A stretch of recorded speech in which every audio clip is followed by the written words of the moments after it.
Welcome to the Jim Norton Show.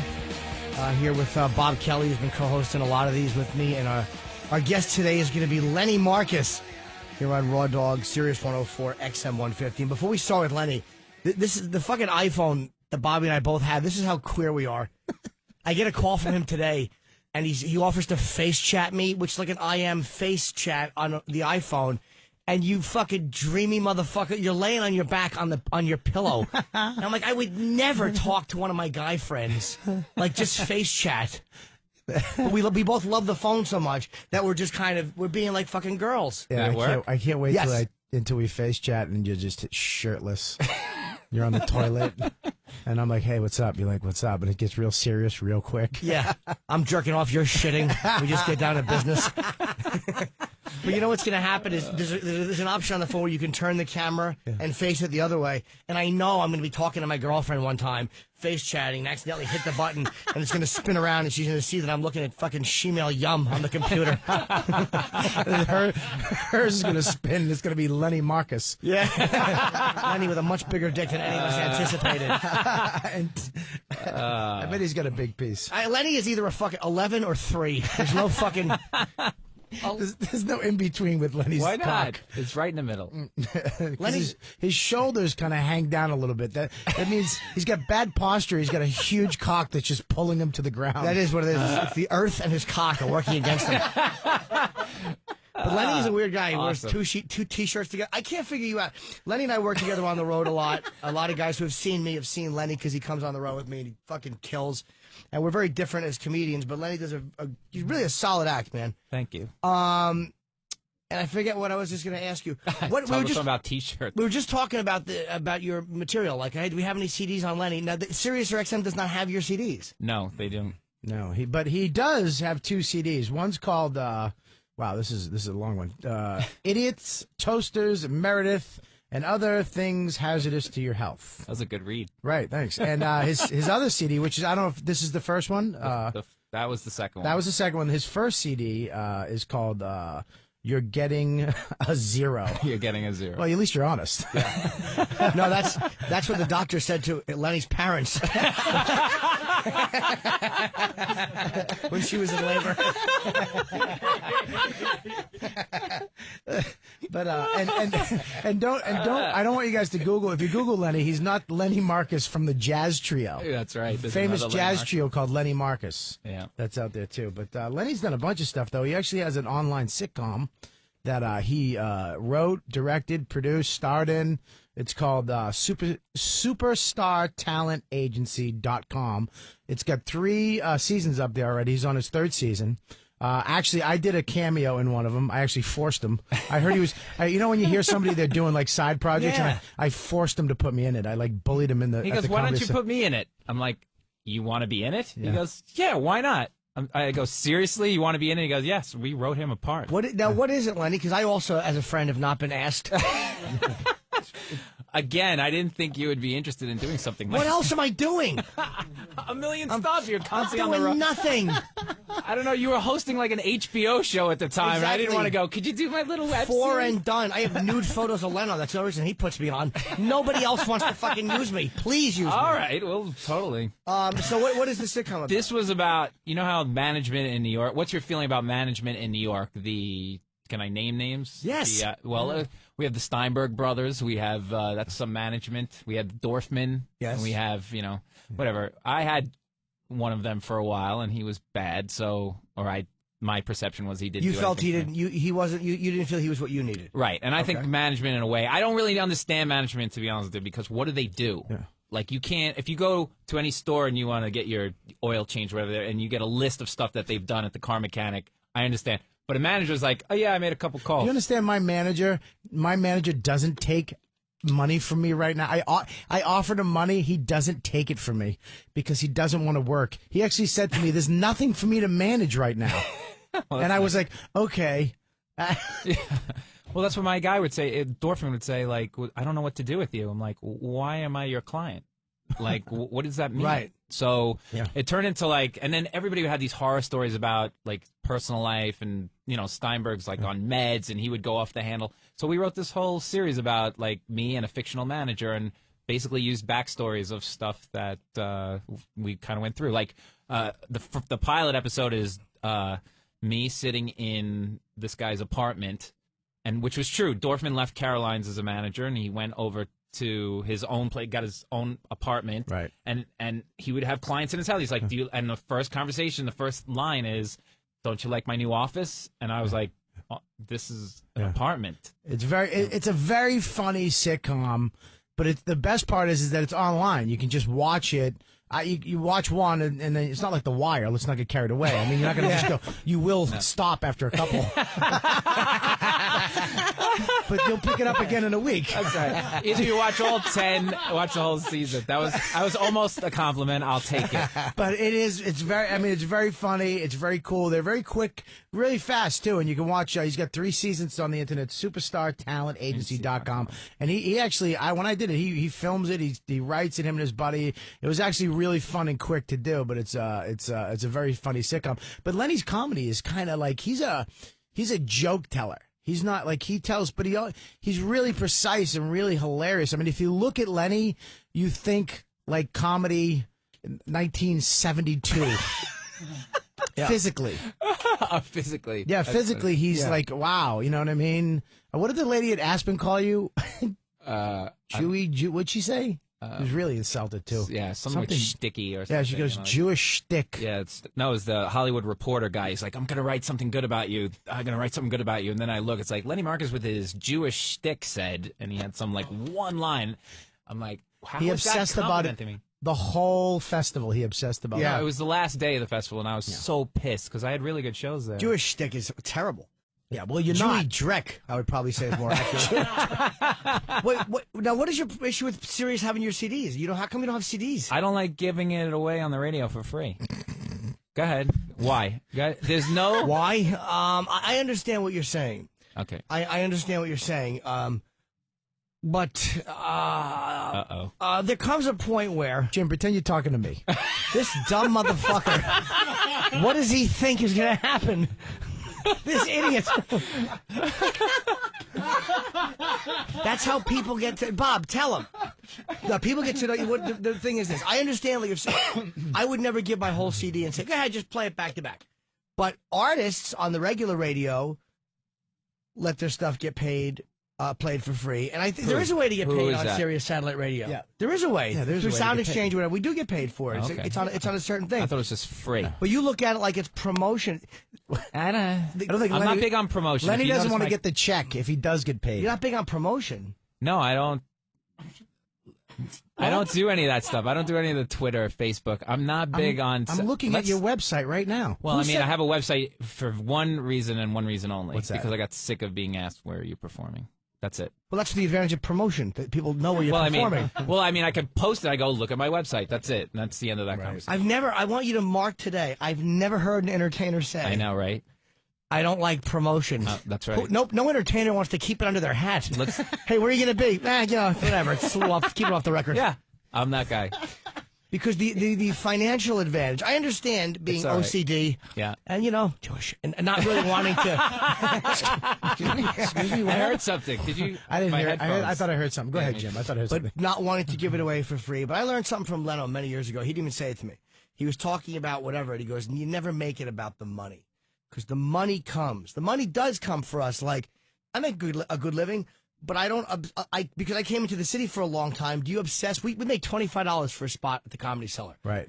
Now, if it was all about money, I would never go down there on a Thursday night for $25 fucking dollars when I can go to the Improv and make a lot more on the road. Right. But it's not about the money there.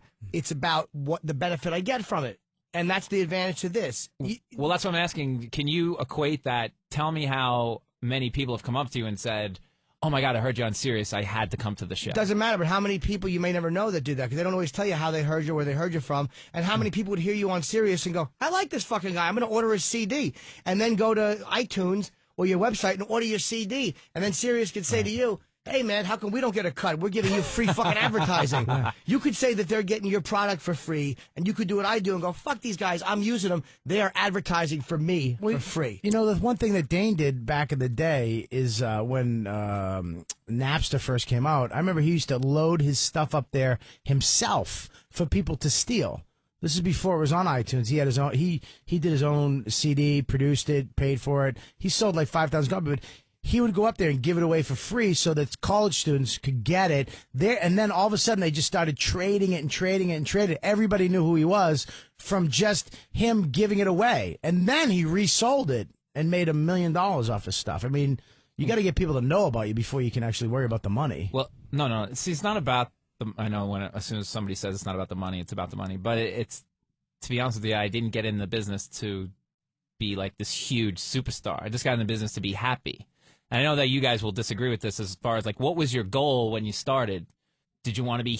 I know you fairly well, and like it's important to you to do this promotion to try and get to this huge level. We've talked about this. Like, you want to be this huge star, and I never thought ever I wanted to be that huge star. We have to break real quick, but I definitely want to get into this, worrying about his stuff being given away for free. We're here with Metallica Marcus, and he's fucking Lenny Marcus, really a funny dude. Obviously, see, comedians are all fucking psychos on some level, man. Yeah. Crazy. And there it is. Lenny, a lot of you can see me with Lenny. He'll be performing with me this coming weekend, July 2nd and 3rd.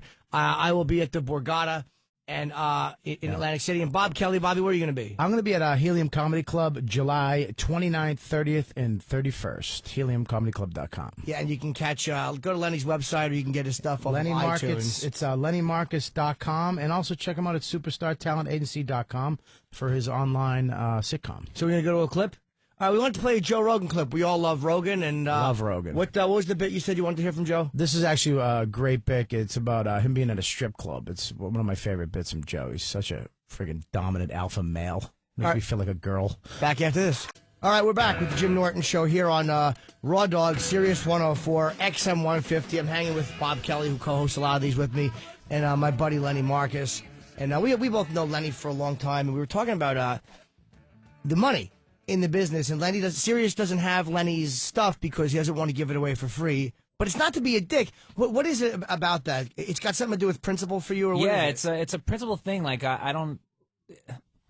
I like being underground, to be honest with you. I don't like being, I just think that there's too much stuff out there now. Like that's the strategy for everybody. There's like a model of just like constantly just throw stuff out there.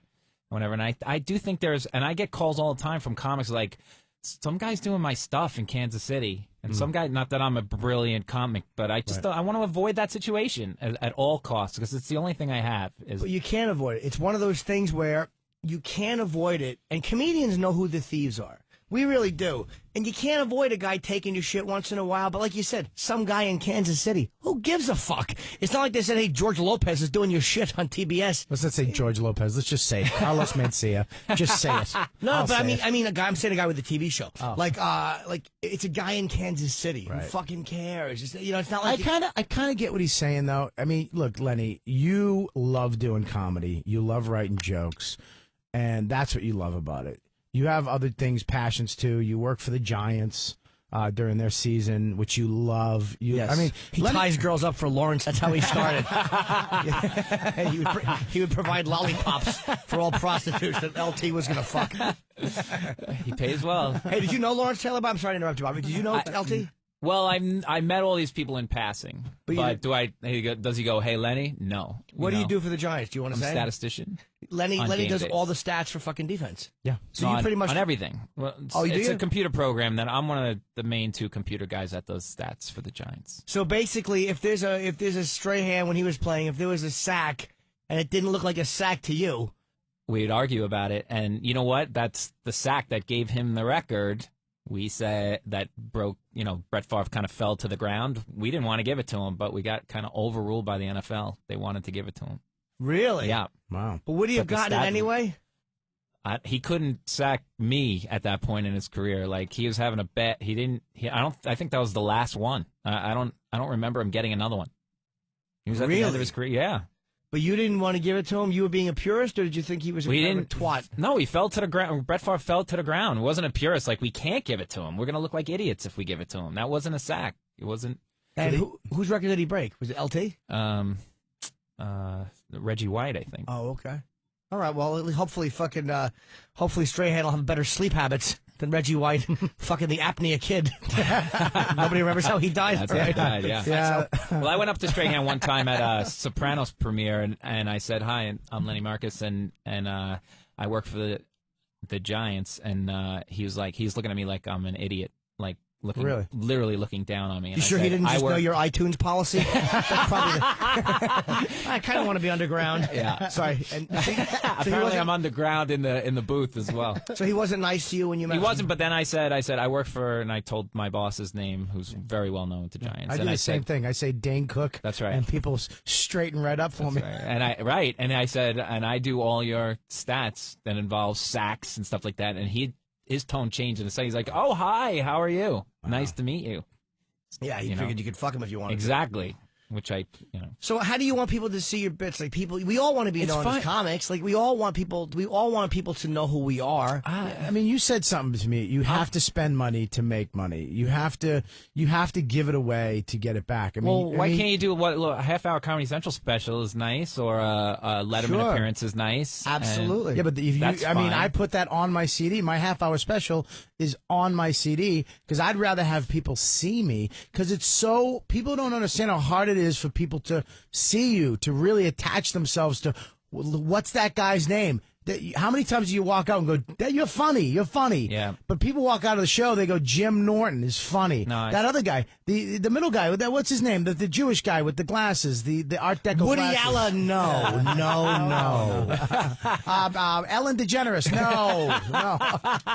Do you know what payola is? Under the Spanish. table. Yeah, they used to pay Spanish pay. play the record. They would pay jocks to play the record, Right. because of the advertising advantage. That's the same thing. I would like some money to play your stuff. I'm kidding. That's very illegal, payola. Boy, did that bomb horribly. Well, because payola will get you thrown in jail. Because you acted really good. But no, payola is basically, it's such an advantage because if you want people to buy your shit off iTunes or go to your website, they hear you. Because Sirius doesn't play your whole fucking CD. They play one or two clips, and people go, "Fuck, that's good." Do you know how many times I've actually been flipping through the comedy channels and heard a bit and go, "God damn it, that guy's funny." I went and bought it at iTunes. I just heard I've never done that. But I mean, some people probably do. I don't buy comedy. I'm a fucking comic. If I don't get it for free, I'm not going to hear it. But I heard T-Rex. I don't know if you know who T-Rex is, and if we could play one of his bits today, dude. I don't know if you know who he is. He is He's a black comic, of course. One of the funniest guys on the face of the earth. I don't know why he's not hugely famous, but I was like, Sirius was playing his bit one day. I looked on it, said T-Rex. I turned it out. I was like, oh my God. I was like, this is one of the funniest bits ever. And I actually went out and put it on my iPad, not my iPad, my iPod. So if people hear you, even like today, they hear you on here, and you're kind of boring now, but if they heard your jokes, they might be like, wow. Poor Lenny's going to get a complex. No, he's not. Lenny, I love Lenny. Why you're a guy, you're a weird guy in the sense that you're not what you appear to be. Like, Lenny appears to be very meek, but he's not. No. My favorite moment with Lenny was at the Comedy Cellar one night. Oh, God. And do you want to tell the story? No, go ahead. Who did you have with you? You had a female, because Lenny's a mild guy. No, I didn't have anybody with me that night. You had a female friend met you there? No. No? Oh, maybe after. No, but not. She wasn't at the show. Oh, okay. There was somebody there watching your show. No, it wasn't for me. It was one of the wait staff had like 3 friends come in and comped the 3 friends. SD comped the 3 friends at the Comedy Cellar. One of the waitresses' friends, but you had I'm almost positive Lenny had a female friend, not a girlfriend. Okay, no? No. I would have remembered that because that would have been mortifying. So what happened? So Lenny's on stage, and I walk up and I do one line, and some guy yells out, "You're not funny," after one line, which did well. Really? So I kind of lost it. What'd you do? I started screaming at him. Like how? Like, "Shut the fuck up!" Yeah. Like I just absolutely. Who the fuck says that in one? You guys are gonna get me worked up, but who fucking does say that in one line? Why would you not want to give somebody a chance in one? What kind of mentality do you have? And he was wearing a hat. I'm like, you and your stupid fucking hat. Right. Like, you piece of shit. I should fucking come over there and punch you in the face. Just cause lost it. And the staff just went, what? And I did every joke off of that anger, backed up. And it did great. And I go, I would do some joke and I go, "Was that funny enough for you?" Because we got a big laugh. Funny, that's great. And then I was done. I was like, I'm done. But if you want to come outside, I will fucking punch you in the face. And this guy, supposedly just, couldn't move. Like, apparently, I didn't see what happened before me, but Artie was talking to the crowd, the MC. Artie, wait a minute. Artie was talking to the crowd? Yeah, I know. Shocking. So, he got them all revved up. I guess he was talking to that guy, and I didn't see any of it. I just had to walk downstairs. And apparently this guy thought, well, that's what I can yell at. Can I just say something? I fucking hate that with the MC. That's why I love when Rick Chrome hosts. He brings him up, he gets him ready, and he goes. And when Artie goes on, I love Artie to death, but you go up and he whips them up into this fucking frenzy on a Tuesday. I'm trying to I got 5 new things that suck. I'm going to eat it. Now I got to go up and my comic ego is going to fucking take a hit.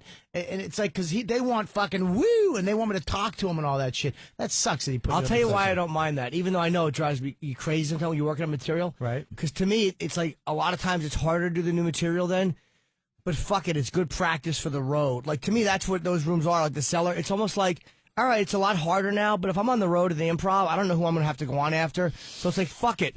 I'm not going to change 1 ounce of my pace. I'm going to go on after that, and I'm going to see how it works. If it doesn't work, I'd rather have a bomb here than at the fucking Tampa Improv with you know what I mean? And that's why Jim is headlining the book. No. But I mean, I'm not. That's how I You're right, that's how I man. look at it. No, you're absolutely right. confidence. Your comic ego, dude. You're in control of your comic ego. You're putting it in check. Like, you know what? Fuck my ego. I'm just going to go do this and learn something and learn how to do this joke, which is great.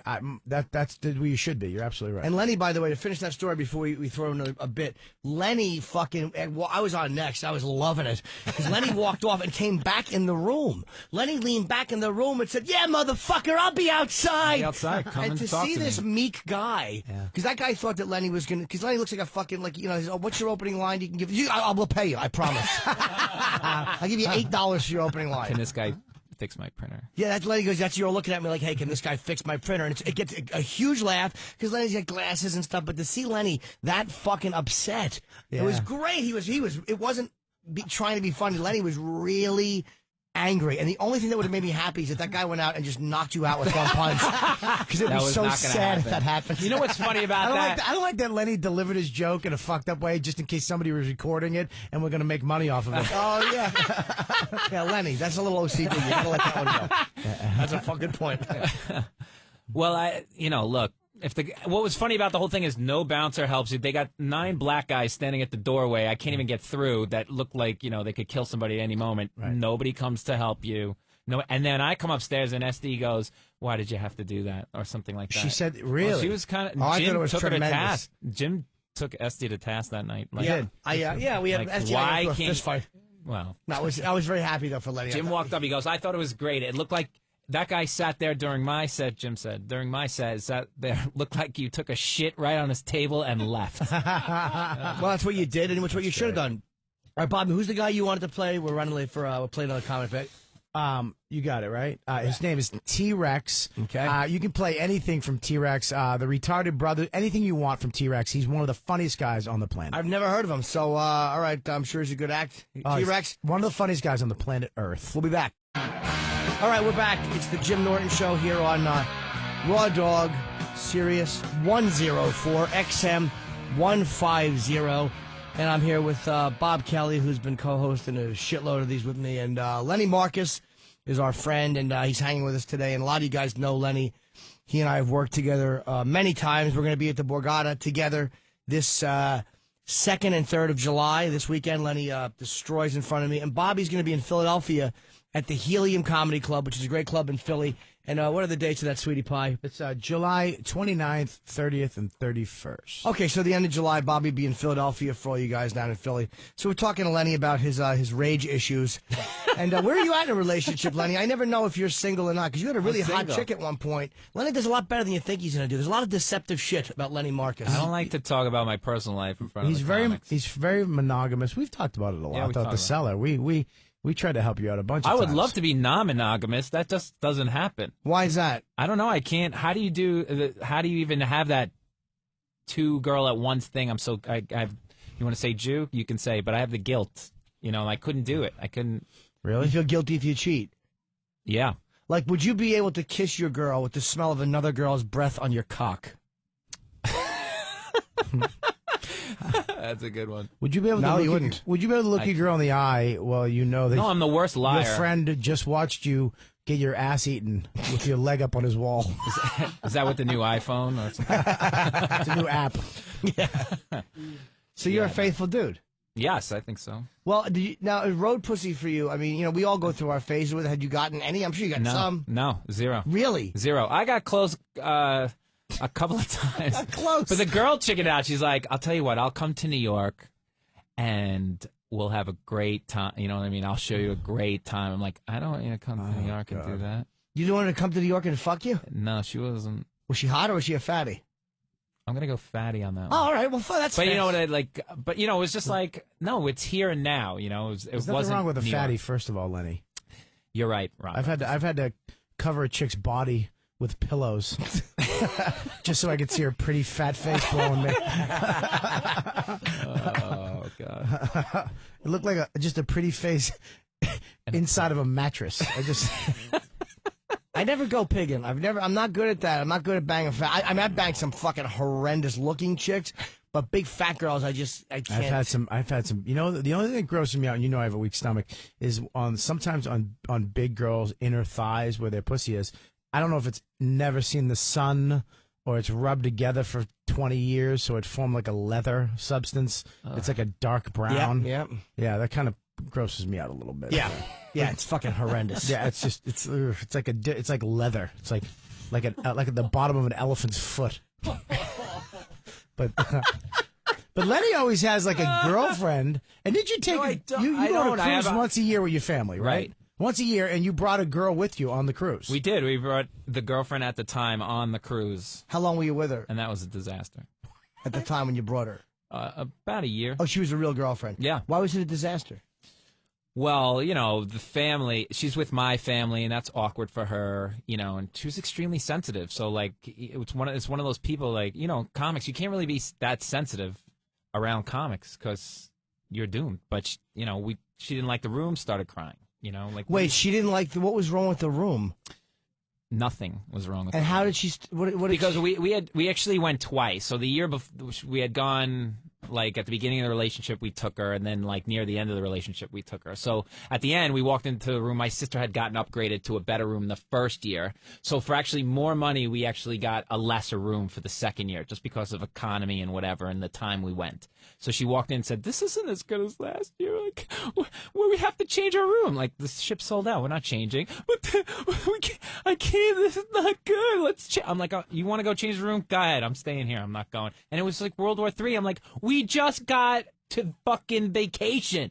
How do you fuck up vacation walking in the room? It's impossible. So and everything like that was a fight. Every Did you last. hit What was your response to that? Because I shit on the table and left. How did you respond to her? Was it like, are you out of your fucking mind? Or were you I would have been nasty. Well, I started with, like, please don't do this right now. Like, this is not what I consider, like, this is the start of vacation. Don't do this. And then she insisted, and I said, go ahead. You're on your own. If you want to try to do this crazy change the room thing for no reason, go ahead. But I'm not loving you right now. So Did she get the room changed? No. So she couldn't just appreciate the fact that you were taking her on vacation. Yes. She had to bitch about the room not being good Did enough. you pay for everything? Well, the first year we paid for everything. The second year we sort of split it. So she wanted her money's worth. She wanted her money. But did you explain to her that we got an upgrade by luck last year? Yes. And what was the difference in the rooms? This one had, like, the toilet was in the middle of the bed. There was no window. Yeah, fine. you could actually see whales because it was under the water. There was actually a hole in the bed that people would shit into. There was a communal bathroom. I had to put coal in the furnace every 10 minutes, but aside from that, What was wrong with the room? there was nothing wrong with the room. The first room had a balcony. We were up 2 decks higher, and it had a balcony. And this was 2 decks lower. I gotta back her up. I gotta back her up. I mean, rooms are very important to me. I'm a baby. I check and double check and check. Yeah, me too. And You then would when go you get down there, there? and I give the guy, I'll pay somebody lots of money to get me a better room. And they probably had a better room somewhere. They always have another room. They could have, you know what I mean? So I understand where she's Hold on. coming from. My sister and her family stayed 3 cabins down, and my dad stayed another 2 cabins down. So we were all on the same floor, close together, which was really convenient and whatever. There was no reason to change rooms. There was none. You're never in the room.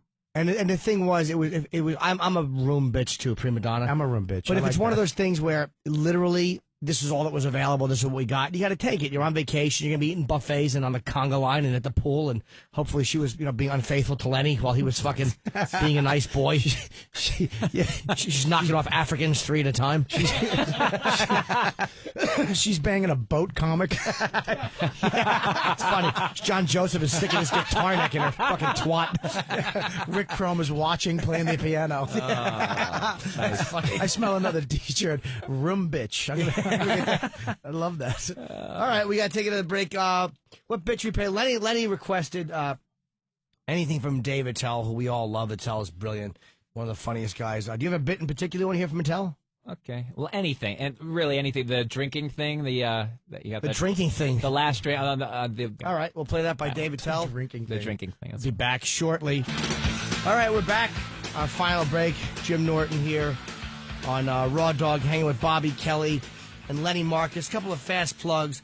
Bob Kelly is going to be at the Helium Comedy Club in Philadelphia, July 29 through 31 of this year. Lenny and myself will be at the Borgata Casino in Atlantic City, July 2nd and 3rd.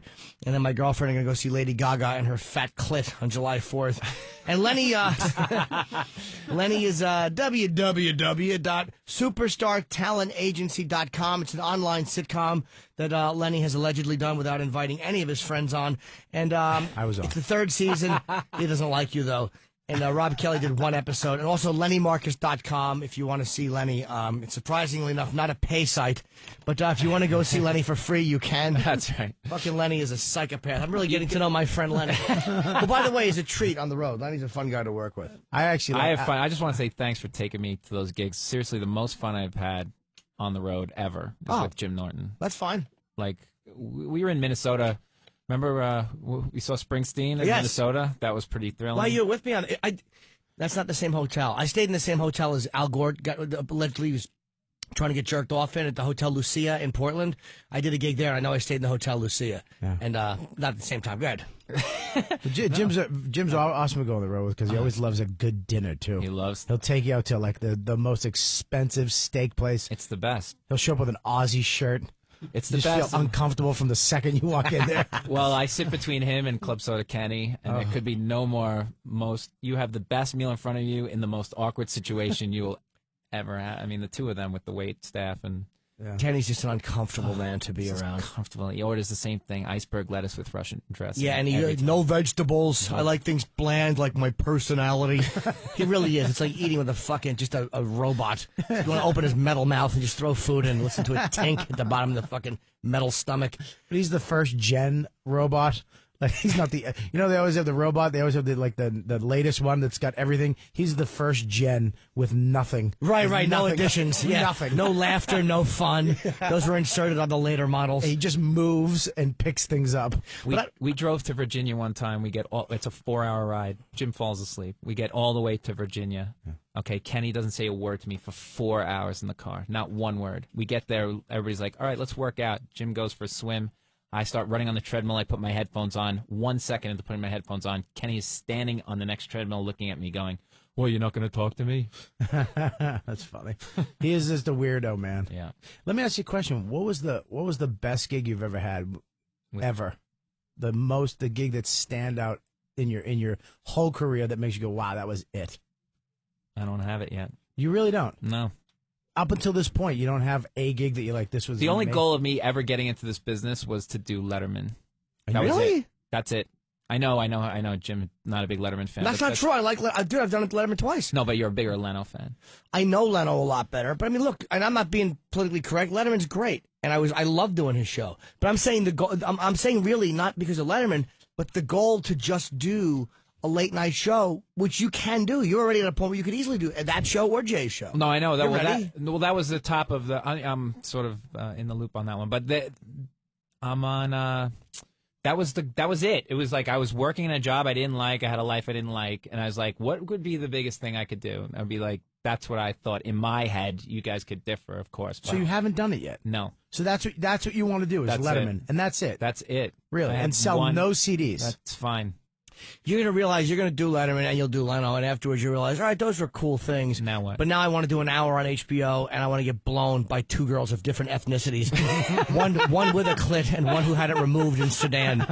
Believe me, it's going to change once you do it. But there should be no goal like that, because you are good enough to do Letterman. I mean, Letterman is a good show, and you're a good act. Yeah, you saw it. You're ready to do that. You're ready to do fucking Jay's show. Do you have a good manager? I love my No, I manager. have no manager. You gotta get a manager. Well, that's the point. There's no real manager at the level or whatever that's going to take. I don't even know where to start with that. You guys have good managers. Can I just say, I don't have a good manager. First of all, there's no man. Look at Norton. First of all, your manager got something in the product. He didn't build you. You kind of built yourself. He picked you up. You had the radio. You had stuff going on. He had something to work with. There's nobody out there anymore that's going to say, you're talented, I'm going to help you build a career. Yes. Nobody's out there like that. And the guys that are out there really can't do it, or they're crazy, or you take the risk of them just quitting. You know what I mean? I mean, there's nobody out there going, everybody wants money. They want money now. Right. If you can't make them money now, I don't have time for you. They're not gonna, the day of, getting comics and going, that kid's going to be somebody, Lenny Marcus and Robert Kelly, I want to work with them and help you get there. They're over, dude. I think really, my he's managers, absolutely right. My managers, though, I'll tell you when they picked me up. They picked me up in November of 2002. I remember. We were off the radio. I still had a good following in Philly and Boston, but Jonathan, who's my day-to-day guy, came, and then David Steinberg, who's not related to Jason or Evan in New York. I was there that night, in Boston. In Boston, at the RPM Theater. But you sold out a theater, dude. Dude, you were selling out. No, they knew I was doing well, but they don't, after that, and when things were going okay, they have Robin Williams, they have Billy Crystal, other parts of the management company of Woody Allen. They don't need my money. They talked me out of doing Last Comic Standing season 2. Like, I wanted to do it desperately, and they're like, we don't think it's right for you. They're like, what are you gonna make some fast money? You don't need the money. They've talked me out of doing things for money, because Mike, no matter what I make, it's gonna be shit for those guys. You got Robin Williams money. There's nothing I'm gonna do that's gonna make my manager lives next door to Spielberg. There's nothing I'm gonna do that's gonna make his life any better financially. Nothing. Nothing. For the rest of my career, I cannot affect his life financially. He just likes me. But the thing you do, man, that you're a hard worker. You're always constantly doing stuff all the time. You're waking up doing radio. You're taking an hour nap. You're writing jokes. You're hosting this show. You're doing Red Eye. You're writing a book. I mean, you're a hard worker, dude. You're very selfish person. You're very hard worker. I'm working all the time. You don't worry about the money, and then those guys are able to get you money through what you love to do. You're obsessive with your comedy and your work. Now, this guy, that's great, but I know what you're saying. If your manager picked him up, what's he gonna do with him? Yeah, he could help him, but is he gonna pick him up? No. If you liked Lenny, he would. If you saw Lenny, sure. I mean, they don't look. What's the odds of that? Very astronomically low. But that's got something more to do with Lenny than anybody. But no, they don't. They wouldn't look at they look at their really long term. Somebody once said, "What you date your agent, you marry your manager." I don't remember who I just heard that from. But the way it is that the manager is like a long-term career guy. You trust their guidance. But a fucking agent's job is just to get you gigs and get you quick money. That's the agent's job. Hey, I'll throw you up for this audition.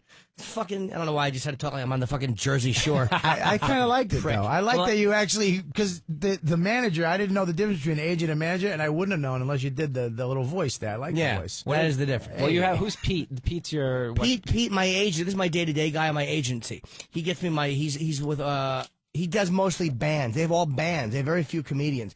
But he's my agent who gets my personal appearance gigs. Yeah. And he became my agent because he's fucking loyal and he cares about my career. Right. And most of these scumbags gave me nothing. Right. So fuck all of them. Right. And he's a nice guy and you trust him, and I see him after shows. And the nicest thing Pete ever said was he said, I think you should open for Jim all the time. Right.